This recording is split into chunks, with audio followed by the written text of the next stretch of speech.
ایک زمانے میں ایلڈوریا کی صوفیانہ سرزمین میں امیلیا نامی ایک نوجوان یتیم رہتا تھا۔ اس کی زندگی کام کاج اور تنہائی سے بھری ہوئی تھی، لیکن اس نے ہمیشہ ایک جادوئی مہم جوئی کا خواب دیکھا جو اس کی زندگی کو ہمیشہ کے لیے بدل دے گا۔ ایک دھوپ کی صبح جب امیلیا دھول آلود اٹاری میں جھاڑو دی رہی تھی تو وہ موچی کی جالوں میں ڈھکی ایک پرانی سینی سے ٹکرا گئی۔ حیرت زدہ ہو کر اس نے اسے احتیاط سے کھولا اور ایک چھوٹی پیچیدہ طریقے سے گھدی ہوئی چابی دریافت کی۔ وہ بہت کم جانتی تھی کہ اس چابی میں حیرت کی چھپی ہوئی دائرے کو کھولنے کی طاقت ہے۔ تجسس کی وجہ سے امیلیا نے اس دروازے کو تلاش کرنے کے لیے ایک جرات مندانہ جدوجہد کا آغاز کیا جس کی چابی کھلے گی۔ جب وہ گہنے جنگل میں سے گزر رہے تھے تو اس کا سامنا ایسی جادوئی مخلوق سے ہوا جو جنگل کے قدیم محافظ کی حفاظت میں ایک افسانوی دروازے کی کہانیاں سناتی تھی۔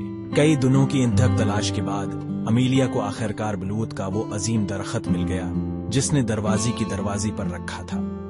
اس نے دروازے کی تالی میں چابی ڈالی اور ایک ہلکی سے کلک کے ساتھ دروازہ کھلا جس سے باہر کی ایک دم توڑتی دنیا کا انکشاف ہوا۔ امیلیا دروازے سے گزری اور اس کی آنکھیں خوف سے پھیل گئی۔ دائرہ متحرک رنگوں، تیرتی جزیروں اور بات کرنے والے جانوروں سے بھرا ہوا تھا۔ وہ اپنی قسمت پر یقین نہیں کر سکتی تھی۔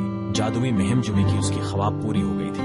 جلد ہے اس کی ملاقات ایک شرارتی بات کرنے والی لومڑی سے ہوئی جس کا نام فن تھا، جو اس کا وفادار ساتھی اور رہنما بن گیا۔ فن نے وضاحت کی کہ ایلڈوریا شدید خطرے میں تھا۔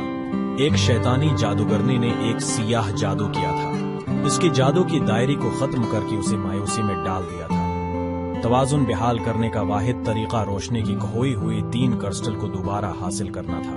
امیلیا اور فن نے غدار خطوں کی پار ایک خطرناک سفر کا آغاز کیا، شیطانی مخلوق کا سامنا کرتے ہوئے اور پھیلیوں کو حل کیا۔ ان کی عزم اور دوستی نے انہیں ہر چیلنج سے دوچار کیا۔ جب وہ کرسٹل غاروں تک پہنچے جو کرسٹل کی آخری آرام گاہ ہے، ان کا سامنا خود جادوگرنی سے ہوا۔ اپنی شریر طاقتوں کے ساتھ اس نے امیلیا کی کوششوں کو ناکام بنانے کی امید میں تاریکی کا ایک طوفان کھڑا کر دیا، لیکن امیلیا نے اس کی ہمت کی وجہ سے واپس لڑنے کے لیے طاقت کو طلب کیا۔ جیسے ہی جنگ چھڑ گئی، امیلیا نے ایک ایسی اندرونی طاقت دریافت کی جس کے بارے میں وہ کبھی نہیں جانتی تھی کہ اس کے پاس ہے۔ جادوئی توانائی کی پہنچنے کے ساتھ وہ جادوگرنے کی گرفت سے کرسٹل چھیننے میں کامیاب ہو گئی۔ دائرہ کانپ رہا تھا اور ایک تابناک روشنی ایلڈوریا کو لپیٹ میں لے گئی، اس اندھیری کو دور کر رہی تھی جس نے اسے چھایا ہوا تھا۔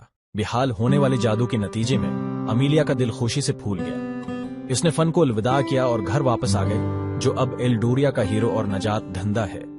شہر کے لوگوں نے اس کی واپسی کا جشن منایا، اس پر محبت اور شکر گزاری کی بارش کی۔ اس دن سے آگے امیلیا کی زندگی ہمیشہ کے لیے بدل گئی۔ وہ سلطنت اور اس کے جادوئی مخلوقات کی حفاظت کرتے ہوئے ایلڈوریا کے سرپرست کے طور پر مشہور ہوئے۔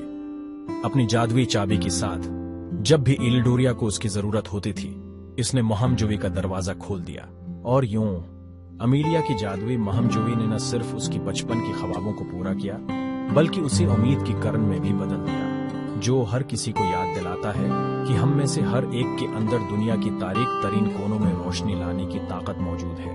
جوئی کا دروازہ کھول دیا۔